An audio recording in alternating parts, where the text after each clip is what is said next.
Welcome to Talking Feds, a roundtable that brings together prominent former federal officials and special guests for a dynamic discussion of the most important political and legal topics of the day.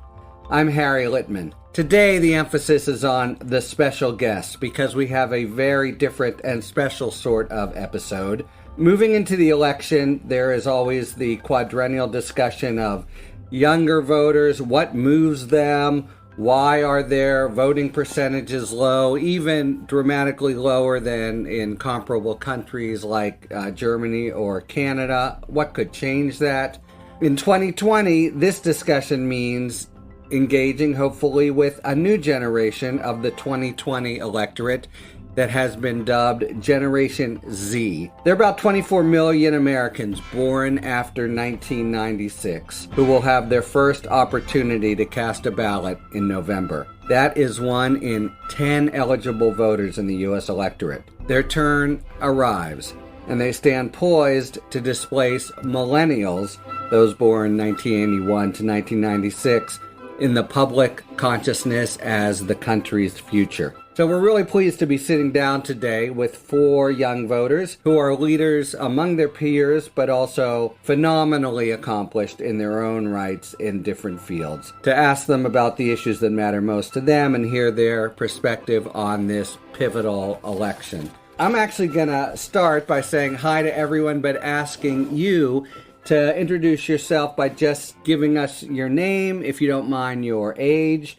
where you grew up, and your area of strongest interest or passion. I'm Ziad Ahmed. I'm 21 years old. I'm from Princeton, New Jersey. I'm a current senior in college. I'm the CEO and co-founder of Truth Consulting. And what I'm really passionate about is Generation Z, and being a Generation Zer is social media and is politics and how we can hopefully shape policy to empower more lives. I'm Victor Shi. I'm 18 years old from Buffalo Grove, Illinois, which is like 30 minutes from Chicago. Will be an incoming freshman at UCLA after this quarter. And then I'm also the co-host of a podcast with Jill Wine-Banks, who Harry probably knows, part of the Talking Fed Sisters-in-Law. And then my strongest area is probably democracy reform. So things like the Electoral College, ranked choice voting, gerrymandering, etc. Hi, everyone. My name is Shia Bastida. I'm 18 years old. I'm originally from Mexico. I grew up and was raised there. I moved to the US 5 years ago, and I'm an incoming freshman at the University of Pennsylvania. And my strongest suit is climate activism, with a special emphasis on justice. I'm Bianca Vivian. I'm 23. I'll be 24 on Wednesday, so I'm actually a millennial. I'm exactly on the cusp, but I have way more millennial tendencies. I grew up between East Atlanta and East Oakland. I'm a opinion contributor to the New York Times and a professional media personality. And my strongest emphasis is on the revival of public intellectualism. I was going to frame a general question, which I will, but you said something intriguing, which is you, being 23 or 24, have way more millennial tendencies than Gen Z tendencies. So I guess you have that bifurcation in your mind. What do you mean exactly? Well, just having gone to college on the cusp of being in maybe my sophomore, junior year of college and being exactly with a bunch of millennials and a bunch of Gen Zers, the pop culture references, the fact that I grew up mostly without the internet and social media, not really coming of age in the Trump era, having already come of age. I'm directly on that 1996 cusp, but I'm very much a millennial. And my younger sister is also a Gen Zer, and I'm like, we didn't grow up asking people's pronouns in the classroom and things like that. Right. So it's constantly, there's a generational gap there that I'm like, wow, at the dinner table, I feel it so deeply. Gotcha. Let me just start with the whole premise of this episode, which might be similar to others you've been on. But what do you think about this, the whole idea of a Gen Z? I think what Bianca just said might tend to substantiate it. I mean, obviously, no generation is all the same, but journalists do like to generalize about overall profiles and compare generations. Do you buy the basic idea, or does it just seem like a contrivance to you? I'll say something that I think is really interesting, because I did not grow in the Gen Z culture of the US, as most of you have. So, for example, in Mexico, where I grew up, my cousin, she's 19 years old, and I just came back from Mexico, and she told me when I was there that she was a millennial. And I was like, no, you're not. You're a Gen Zer. And she said, oh, I just had like a midlife crisis because I thought I was a millennial my whole life. Right. And so in Mexico, we just don't have this like structure of age as much as in the US. And I think it's really interesting here because there's really clear generational stereotypes when it comes to age. I was in an interview one time and they told me, how does it feel to be called the generation snowflake? And I was like, people call us that? What? And that's more like European, slang for Generation Z. It changes around the world how Generation Z is seen. And for me, we're not as uninformed as a lot of people deemed us to be. We're more engaged and we kind of read a lot and know more than people, expect us to. Yeah. Well, okay. And I want to move into that. But from both what you and Bianca said, I think implicitly accepts the idea of a distinct Gen Z. Does anyone have anything else to offer on this idea that if you were born in 97 versus 92, it really does affect, who you are and the way you think? Yeah, so I absolutely think there's a fundamental difference between Gen Z and millennials. And obviously, the line is always blurry. Someone born in 97 versus 95 is not a, demonstrable difference between those two people. And that's just sort of like common sense. But certainly, we have to be able to talk about generational movements and generational ties if we're to articulately talk about, how society is changing. And what is really fundamental about Gen Z is that millennials can in many ways be defined by being the first digital natives, grew up in a world where things turned on and off. But Gen Z, we're considered the first social media natives. That means we didn't just grow up in a world where things turned on and off. We grew up in a world where we were instantaneously connected to every person that we ever met. And that completely changed how we show up in politics. We're dubbed the Plurals, the first generation that thinks in terms of we. And the reason that is because when something happens politically, it's not somebody, who's thousands of miles away that I'll never hear from. We're seeing and hearing from that person in real time. When I go to the polls, I'm not just thinking about the people on my street. I'm thinking about the thousands of people I'm connected to online and how my vote impacts their reality. We think about the world through a much broader lens because we've been interconnected continuously, and we think through intersectional lenses. We can't have meaningful, serious conversations around voter engagement without talking about racial discrimination, without talking about gender inequality, without talking about climate change. But all of these issues are interconnected fundamentally. And so, yes, I think that Gen Z is distinct in terms of our habits, in terms of our mindset. Social media being a fluent language, a first language that we speak, means that we think of it like English. It's not a tool to share life updates. Oh, wow. It is the very language that we speak. And has defined so much about our norms, has set Gen Z apart. And so as we talk about voter engagement or beyond, yes, Gen Z is distinct and worthy of conversation. All right, so let's move on to topic number one, which is the election and the future of the country. How are you going about it? My guess is that everybody here will be voting, but are you thinking hard about the choice, or are you taking the measure of the candidates kind of in a gestalt way?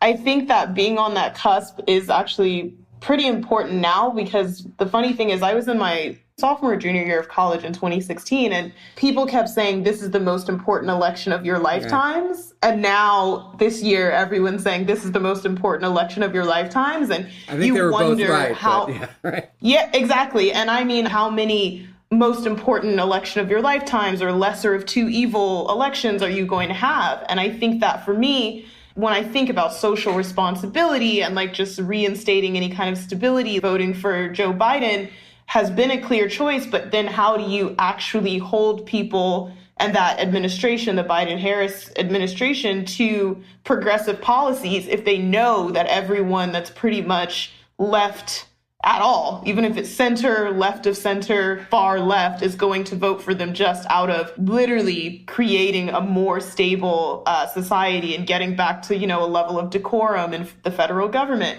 and the executive branch. And it really is how do you hold them accountable to universal health care and widespread progressive policies that this generation and Generation Z are really, really counting on, and we're always counting on. And so I feel like I was talking to a Gen Zer the other day who told me that Joe Biden was kind of a slap in the face because there were so many progressive candidates, like more than had ever been presented. Even Pete Buttigieg, like Kamala Harris, obviously Bernie Sanders. Like these were people that they were so obviously more progressive and further left and represented the younger generation a lot better. And to put Joe Biden up, who is quite literally the face of like statesmanship in America for the last 30 odd years, was hard for young people, to say the least. Everyone agree with that? Yeah, I think in the short term, there is this reluctancy from the younger generation to support Joe Biden. I think there's a group on Instagram and kind of spread throughout the country called Settle for Biden. And it's like past Bernie Sanders, Pete Buttigieg, or more progressive supporters, they now form this group called Settle for Biden to support Biden, but not passionately. And I think for the short term, my generation, we feel like, we have to get to the polls. We have to do this for our democracy. But then in the long term, kind of channeling what Bianca was saying about accountability, a lot of it is going to be once the Biden administration does come, hopefully, that there is this accountability from our generation to hold him to account when it comes to things like climate change and other matters. Actually, in terms of Joe Biden being the nominee, obviously it's not what I would like to see. I was there in the climate debate when they had the CNN climate debate and all the candidates came and talked about their climate plans. And Joe Biden was the least progressive one on that stage. And he was actually quite nervous. And a few days ago, he actually said, I do not support the Green New Deal, because he's catering to a more centrist audience rather than progressive audience. So I think here there's two things to think about. One, if we had gotten a progressive candidate, maybe the divide would be far more than it is right now. Because right now there is a very big divide between Democrats and Republicans. But if we think about what the divide would be if we had an even more progressive candidate, this could be a far more tense election than it is right now, I think. And I want to echo what Bianca said, because now we cannot hold Biden accountable to progressive policies as much as we would like to. So we have to look at other systems to actually get those policies in place, like selecting local candidates and supporting businesses that cater to our perspectives.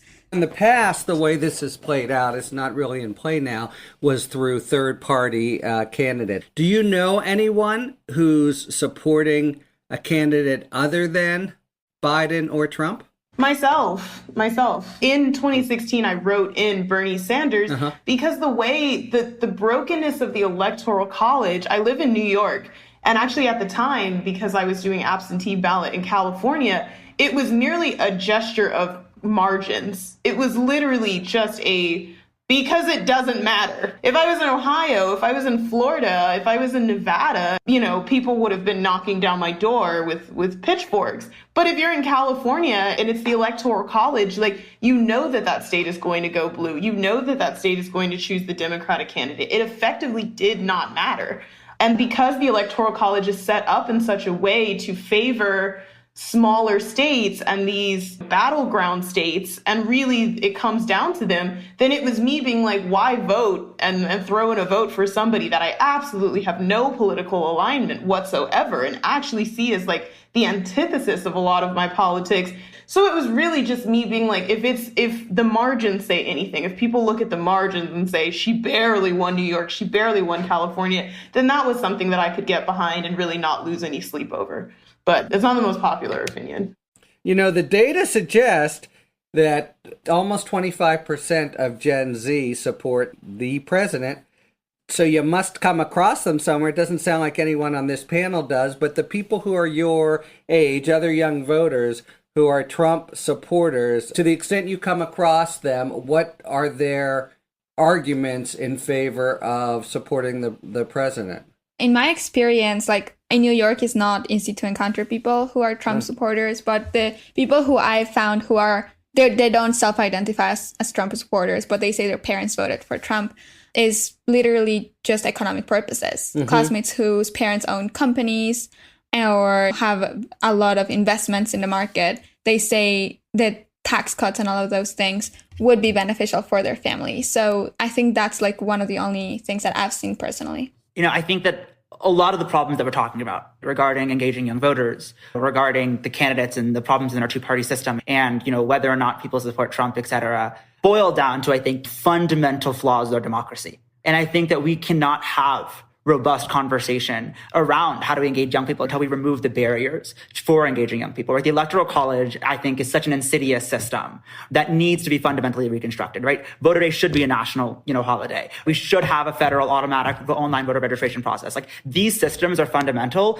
if we want to better include the voices of young people, because these polls that we're looking at are looking at registered voters. And that disproportionately will skew in certain ways because we have discriminatory voter ID laws. We have entire state legislators that have a vested interest and young people of color not voting and not being involved in the political process because they know their leanings. Young people go to college and oftentimes are shifting where they live when they turn 18 to ask young people to register to vote as they're navigating their biggest life transitional moment and figuring out this broken absentee ballot process, all while figuring out their first semester of college, is a ludicrous system. But to answer some of your other questions that you brought up quickly, what I want to say is, I think Trump has support. And I think lots of candidates, third party, whatever, or non-voters, right? I have friends who are not voting. I know people who are Trump supporters. I think what it boils down to is tremendous anger.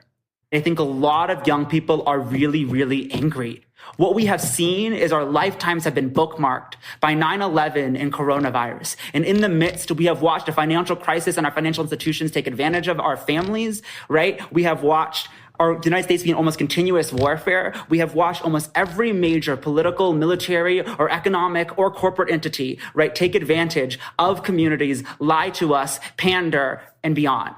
There are many ways that anger can manifest. And anger can manifest in being like, I'm not going to engage with the system because it wasn't built for me and it doesn't exist to serve me. Anger can manifest in supporting really extreme candidates. Anger can manifest in all sorts of different ways, and we're not a monolith. But I think that Gen Z broadly is looking at a world that is deeply flawed, and so many people are suffering and hurting and saying this status quo is not working. I'll piggyback and say that I agree in that voter apathy really is just voter suppression. And it's that even if you have a mild attitude towards voting, if you say, I don't really care, damned if you do, damned if you don't, that's an attitude that will keep you from voting because the process is so difficult. I can tell you right now, as somebody that I voted on an absentee ballot in 2016, 2020, now I'm an established resident of New York, changing to a New York ballot has been so hard because I can't register online because I still have a California license and you need a New York ID. So now I'm going to have to pay $87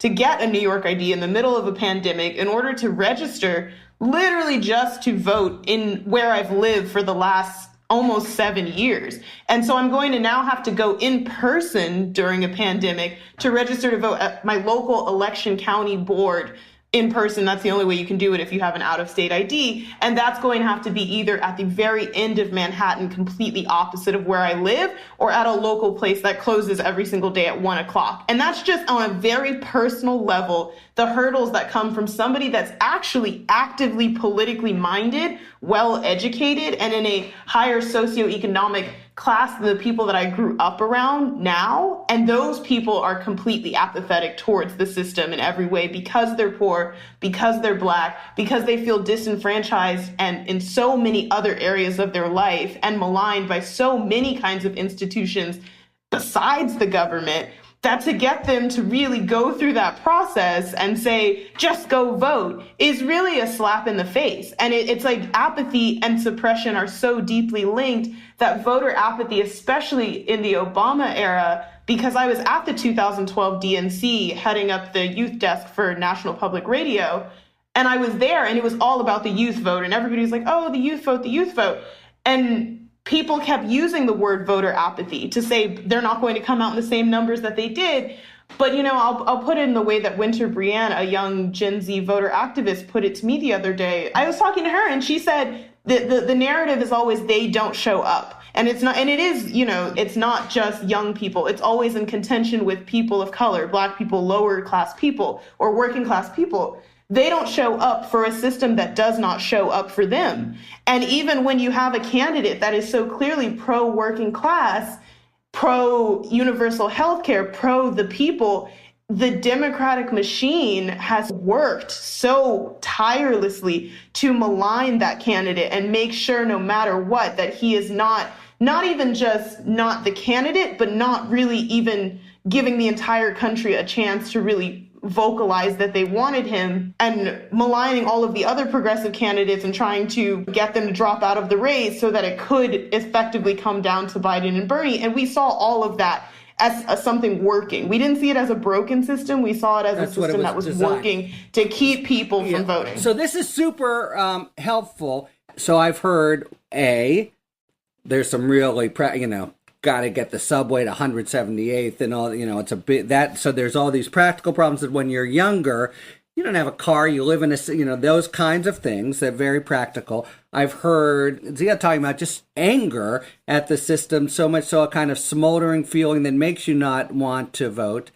And then to the extent this is a third option, it's kind of like you feel the system is rigged so that your choice wouldn't be sort of on the ballot. I want to reframe a little bit. It's not that I don't think people want to vote. I think a lot of people, and I think most young people want to vote. The number of stories that I have of friends who have tried to vote, right, who've went through the leaps and bounds that Bianca just said, and they don't get their ballot. It doesn't come. It gets sent back. All of these things happen all of the time, and that just should not be the case. Okay, well, so this is the question. Is it arduous, or is it more of a alienation from the system? Younger people, in fact, don't vote. Do you have any thoughts about why numbers are low? We've got a kind of a menu of options, it seems to me, from what Bianca and Ziad have said. So one of the things that I've found most interesting is this new kind of system called ranked choice voting. And it's basically where, I think there's been so long this kind of constriction in politics where you have to choose between like the lesser of two evils.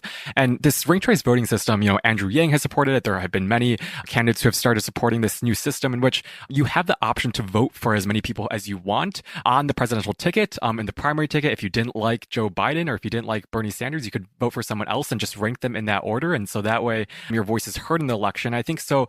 For so many reasons, there's this kind of underlying reason for why young people don't vote, and kind of just channeling what Bianca and Ziad said about this anger, this frustration with the system, the fact that the system isn't representing us, or that there's so much voter suppression occurring. I think ranked choice voting is a clever solution to kind of fix a lot of those problems and start to reform the system so that younger voices can be heard in the process by making it so that we can, cast our vote for more candidates that we like. I think a few jurisdictions have used them, or I wonder what the data is for the participation of younger people in ranked choice voting, but that is interesting. I'd like to move to some of the issues of the Supreme Court. Anyone have any thoughts about this whole very fast process to try to confirm Judge Barrett?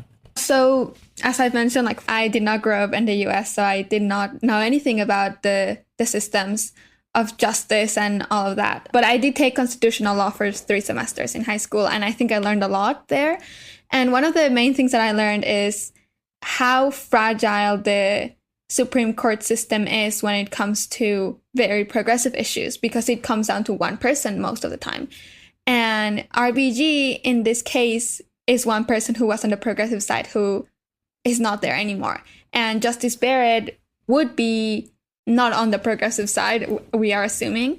So it would tilt the Supreme Court on a way that I don't think it has been tilted in a long time. When Kavanaugh was confirmed, it was a whole thing because he was more on the conservative side of a lot of progressive issues that Gen Z cares about. But now that balance is not there. And so, especially thinking about when Obama wanted to confirm somebody and they didn't let him, I'm wondering why are people not speaking up on the conservative side when Trump is trying to confirm somebody 40, 30 days away from the election? I forget who it was who actually said, quote me on this, if Trump Lindsey Graham, is the chair of the Judiciary Committee now. Yeah. Yes, he's like, if Trump wants to nominate somebody on election, days, I'm not going to let him. And now he's saying, let's do it because you are president for 4 years, not 3.5. So the level of kind of trying to manipulate the system for me is too much. And I think there should be more support on that. Now the media cycle has completely forgotten about, but I think we should, talk more about it. I think that for me, I'm completely unsurprised at what the right and Republicans and the GOP have done as far as trying to pack the court. And I think that what's really bothersome as somebody who is further left is watching Democrats use times like this to do a bunch of moral grandstanding and finger wagging to say, oh, but you're doing that and we weren't able to put in our candidate, at the end of the election cycle. And instead of really looking at the fundamental division in this country as political warfare and strategy, instead, oftentimes they use it as a time to make a moral standing. And it's really like Republicans don't care. I grew up in Stone Mountain, East Atlanta, and as soon as you cross the county line into like a Republican or all-white county, you were in a completely different ideological universe, and they knew it. And we knew where we stood. And it's often these liberal havens that spend so much time being like, but that's not fair, but that's not right. As if that's really what's at stake here is the decorum or, the logistics of how Supreme Court justices are put in. What's really going to happen is that likely if she does enter the Supreme Court, which she probably will because these people are so unrelenting, is that that's going to be an era of very conservative judgments in the Supreme Court. But what we need to do as people that are progressive and further left and Democrats even, and more moderate people, is to see it as political warfare and make sure that the executive branch and the legislative branch are constantly checking, and the fourth branch of government, the media, is consistently checking and actively working against whatever those court decisions are to really bring some progression where it is possible in this country. Instead of all the think pieces and moral grandstanding and pontification, it's very bothersome to me because it goes nowhere. Everybody wants to say they're hypocrites, as if Republicans care at all about being considered hypocrites by people that they don't fundamentally respect their humanity. Why would they care? So you're saying it is the law of the jungle, so we're in the jungle, just ask, It is. At this point, to really point to American governmental institutions, they say that's not the way to do it. That's not right. As if people are not full on buying elections, using special interest groups to pour money into whatever their own cause is. It doesn't move the dial at all. And if people want to really roll up their sleeves and say, you're going to play dirty, when you really look at it, Henry Ford said, if you want to trust the American government, take a good look at the American Indian. It's always been this way. And if we keep saying this system could work if we all just get along and we all just follow the rules when on things that are as ideologically divided as abortion or gay marriage. You're no longer just talking about legislative issues. You're talking about real deep belief systems. You're not going to get along. So you need to really pick a side and stay there. I don't know if you guys saw, but the very first day of the Supreme Court term, 2 of the conservative members called for the overruling of the big decision on same-sex marriage. So if there were 5, that could be really consequential. Any other thoughts about the Supreme Court?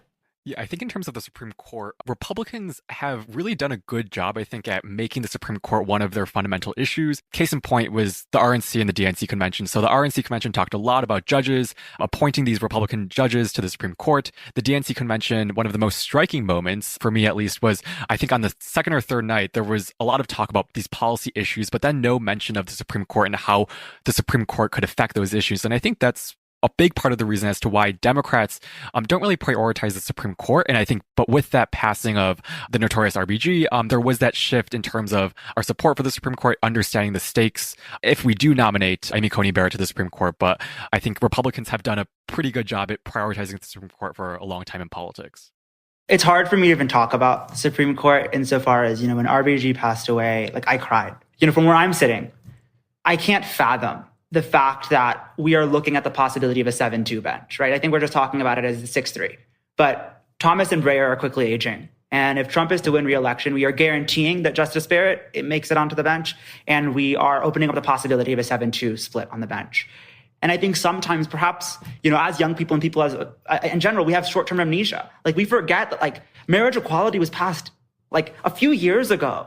This wasn't something that we've always had, that was always here.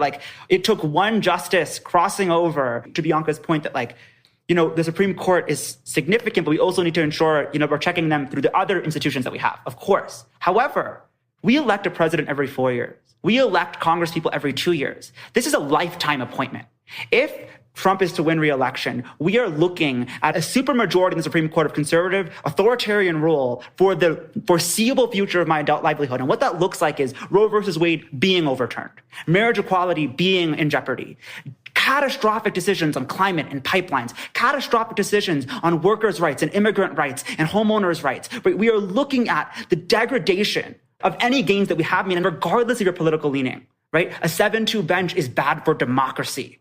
It means that we, as an American people, have no say for the next 4 decades regarding the most significant decisions. And there is little that a president or the legislative branch can do to check a Supreme Court decision once it is final.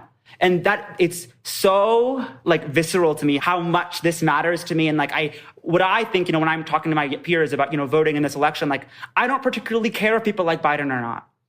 I think we need to show up to the polls on the Supreme Court basis alone. Interesting aspect, it seems to me, about how you're putting this together. You spoke a few times about the soul of the country and the basic spirit of it. I wanted to switch gears a little and just ask about the Black Lives Matter movement. It felt that it galvanized so many people, but then maybe the air is leaking out of the tires now. One, was it galvanizing for you, or were you already very much focused and it, in the killing of George Floyd just simply got other people involved? And second, do you feel that some moment has passed where a broader consensus really was solidly subscribing to the Black Lives Matter's notions, but maybe it is kind of fading away? Or do you think it's a sort of permanent change in the country? When I was in college, it was the first wave of Black Lives Matter. And it actually created, I would say, not even a lot of political apathy, but a lot of exhaustion, because that was right before Trump was elected for the first time. And it was the killing of Michael Brown, my freshman year of college, that people were watching. And it created a generation that was very tired because the country was so moderate at the time that there was a lot of stagnation because everybody that was comfortable wanted to remain comfortable on what I'll call, referencing the great James Baldwin, the race issue. And now people see at the forefront the reason why you get Trump. Sure, it's for economic purposes. I meant to comment on this earlier. A lot of it is that so much of America's political system, including the Electoral College, is fundamentally based on maintaining the legacy of slavery, race-based Black chattel slavery. And when you have a system like that, when you talk about pretty much everything that emanates from it, from the judicial branch to the executive branch to the legislative branch, voter suppression, gerrymandering, it always comes down to the race issue. And so even if Black Lives Matter, if it's having its moment and a resurgence and it's making its ways into the corporate sector and sports and entertainment and all levels of society, even if that movement fades, it's always for America. And many, many Black intellectuals argued this in the 60s and 70s. It's always going to come down to the race issue. It's always. And so even if you don't have a Black Lives Matter, you're going to have something else, the same way you had a civil rights movement. Then you had a Black Panther Party movement. You have an international Black Liberation Front, because it's always going to come down to the soul of America, really, really comes down to the roots of America's history and the price that America paid in Black lives to come into existence as a capitalistic superpower that it is today. Barely is today, but remains today. So it doesn't matter if that movement fades, if it changes, if it transforms, if a new generation picks it up and they have different demands, but that problem is here to stay. And I think that what Gen Z is so great about is that they're not stagnating and they're not turning away from it in the way that they did even when I was in college. They're not embarrassed of it. And they're not afraid to say, I live in a racist system. And it's not just Black people saying it anymore. I was telling my friend Matt, he's a white boy. He's a wealthy white boy. And I think that the very fundamental change is that people like him, liberal white people, are not so comfortable looking away from racism because they're not willing to have that kind of violence done in their name. And it used to be white liberals that were really the last bastion of white supremacy, because even though they weren't actively participating in Klan meetings, they were willing to be okay with looking away from systemic racism and insidious institutional racism because they wanted the inheritance of their parents. And they're not so willing to do that anymore. That's a very provocative thesis, but I hear you. Oh, yes. Yes. I mean, they're not so willing. A lot of them are not so willing anymore to say, yep, I want the white picket fence. I want the inheritance of what these generations of violence have done.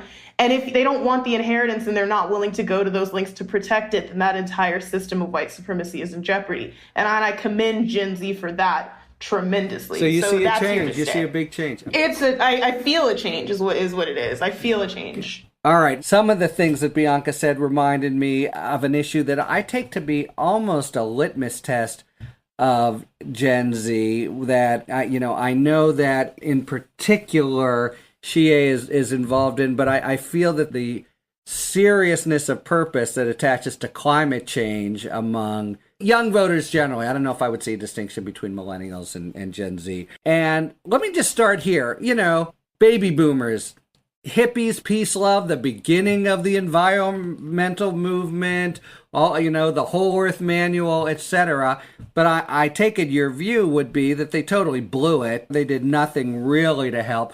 What sort of happened that you're now looking at inheriting such a big mess, and do you have hope about it? Yeah, so the climate crisis. And first of all, I would like to echo some of what Bianca said about Black Lives Matter, because I think that the way in which Gen Z has been able to kind of be an amplifier of the movement is by making everything that we do intersectional, all the types of activism that we do intersectional. And that intersects with the climate movement. So the climate movement, in my view, had been seen as a white movement of straws, turtles, ice, polar bears. And now, more than ever, I'm seeing it being about people. People are being targeted by pollution. The Bronx has 17% rates of asthma because it's a Black and brown community. Indigenous people are targeted by pipelines and displaced by the fossil fuel industry. Targeted, you feel. Targeted is the right word. 100%. Yeah. The 100%. I just read this whole book on, toxic communities, environmental racism, industrial pollution, and residential mobility. 1,000%. 1,000%. It talks about all the ways in which communities are displaced to just develop. And then these communities are placed into areas that are less healthy and are usually near landfills or are usually near polluted waterways. And all of these things are systemic, and all of these things are racist inherently. And so now I'm seeing in the fight for climate justice, the justice part be emphasized more than before. And we still see politicians talk about climate action.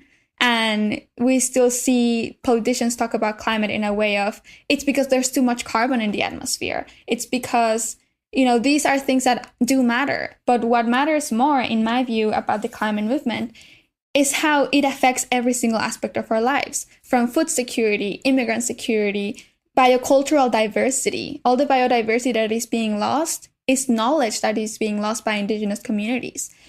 And so I think that we're moving forward as Gen Z in being able to articulate the intersectionalities of our activism.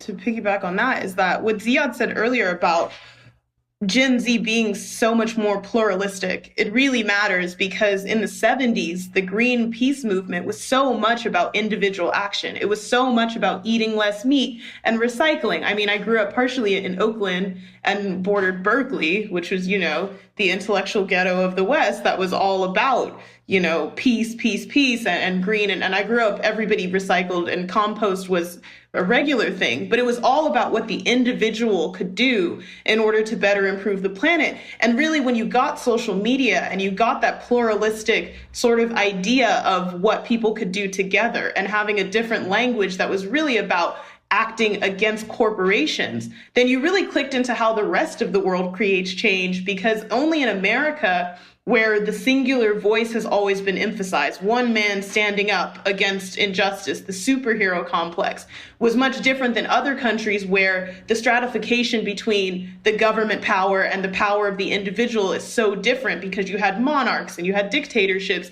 that people internationally have known in many other countries that you need a plurality in order to affect change. And that's what happened with climate change in America, is that young people say, we can't do it alone, and it's not going to come down to recycling or eating a burger or not eating a burger, but real anti-corporate acting and anti-special interest groups and real coming together for marches and movements and creating policy and legislation that speaks to a voice that could be as loud as a corporate dollar. So I feel like that is extremely important. Yes, climate justice is racial justice. I spent my sophomore year of high school in Bangladesh in a sweatshop. I was in Dhaka and I saw firsthand at an H&M sweatshop right before the huge sweatshop collapse that happened that year, actually in 2012. And I mean, we're a generation that's also just seen so much more clearly how our choices affect people in other countries in a way that before it was always very mysterious, how you got something from China, how you got something that was made in Mexico, where your food was made. And because of really the camera and the accessibility of videography, that we have been able to see firsthand how our choices of cheap fashion and food choices affect other places. And so we just care that much more because we're so visual. It becomes more visceral, I think building off of, the first 2 points, I want to echo how deeply I think these conversations are the same one. To Bianca's point, this country was founded upon racism. The fabric of this country is racist. And so when we're talking about voter enfranchisement and we're talking about climate change, right, we have to understand that people not voting, climate realities disproportionately affecting communities of color was intentional. And these conversations are not separable. But if we're going to have meaningful conversation around change, we need all of these things to happen concurrently. Because when I'm looking at the conversation right now, the same kids who scoffed at me for being a social justice warrior in high school are now at Black Lives Matter protests with me. And never did I think that high school me would live to see the day that I see Mitt Romney march down Washington, D.C. saying Black Lives Matter. And so I've seen a groundswell of people acknowledge the racism, the climate injustice, the voter disenfranchisement, the systemic issues that are affecting our country and our world, right? Because to Bianca's point, so much of this American, fantasy is that we disproportionately reap the benefits of the world and then put all the harm onto others. And especially that's true in the climate conversation, right? We pollute and then make other countries actually deal with that pollution. And I think absolutely. Every young generation has always said, just because things have been this way doesn't mean that they have to stay this way. And eventually you get jaded. But what I think is so different with Gen Z is we know we're not shouting in the dark if people are hearing us. Because it just takes one tweet to bring down Fire Festival. With that tool in our arsenal, we are triggering national, international conversations in real time around all of these issues and shifting discourses. I would also say that, it definitely is international for the simple fact that while we say that young people were always the source of groundswell for progressive change, young people were also historically the source of the most nationalism and patriotism, and the source of military were young people. And when you change that conversation to say, no, we know what American foreign policy does to other young people in other countries, you have so many young people in other countries who their political elite, those kids are educated in American universities, then they do go over and say what's happening in it. Because a lot of America, the mystique of America and the pull of America in other places was being able to say that this country was so great and so equal and there was this American dream. And when they go back to their countries and say, no, there are people living without food and water just like here. There are people who are denied basic rights. That's a conversation that shifts worldwide. And you get Black Lives Matter marches in London. Gen Z in general, I think we've seen it again with climate change, with Black Lives Matter, that we attack things head on. And I think that we really are shameless in doing so. And I think that's part of the reason why we see so much change happening around these issues so fast. We saw, Greta Thunberg take to streets. We saw Black Lives Matter this summer. And I think these issues are changing so fast because of our efforts on social media, tackling these corporations, tackling these systemic issues. And I think that's why Gen Z and just the younger generation has made so much progress on these different issues. Echoing something Ziad said before, which is social media and our global presence as youth is very different than what it has been in past generations. And I heard an activist talked about social media as a country. Imagine social media is like a full country, and the majority of people in that country are young people. So the fact that we got 7.6 million people to strike for climate on September 20th was because of that power that we have to mobilize across the board. The fact that youth organizations, climate and others, were able to mobilize through social media so quickly was because we were able to adapt in ways that older generations weren't. And in this same way, I think that a vote in the US is a vote for the world, just because the US has such a big influence in international relations policy. And that's why we are getting people all around the world talking about the US election. And that's why we're getting so many young people talking about the US election and influencing our own views on how we affect their own countries. So it's a conversation that we've never had before because we have platforms that we've never had before. That's a really fantastic image. Guys, it's been a fantastic conversation, and I really hope we can reconvene. On Talking Feds, we normally end with a question that everyone has to answer in 5 words or fewer. I'm going to take host prerogative and make it into 2. Question 1, what percentage of first-time voters will cast votes in November? And let me just amplify that a little. Basically, historically, and presidential elections, there's good talk all the time. We really care, and it comes in at about 40%. And as I say, a fair bit lower, the gap in the U.S. between the youngest voters and the oldest voters is twice as large as in Canada, Germany, at least countries that I think have some of the same systemic issues that you've been talking about for the last hour. But our analysis is done, and just the question remains. So what if 40% or so is where the millennials were? What percentage of first-time voters will cast votes in November, mail-in or any? And then second, who is your favorite musician and why? I hope that we break 50%. My favorite musician is probably Troye Sivan, Chance the Rapper, and or Sam Smith. 58%. All right. Avril Lavigne, because I haven't had time to update my music taste. too busy with fighting climate change. All right. Let's say 62%. I'm so happy to hear your guys' optimism. Favorite musician is Adele, because she's just no auto-tune, just her voice, and pure authenticity. My projection is probably about 42%, 43%, because I was there in 2012 on the ground. I was there in 2016, and I'm really here now.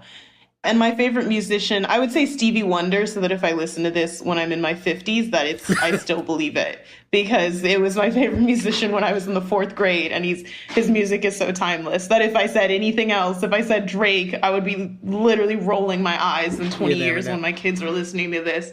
Rolling Stone just reissued its list of the 300 best albums of all time.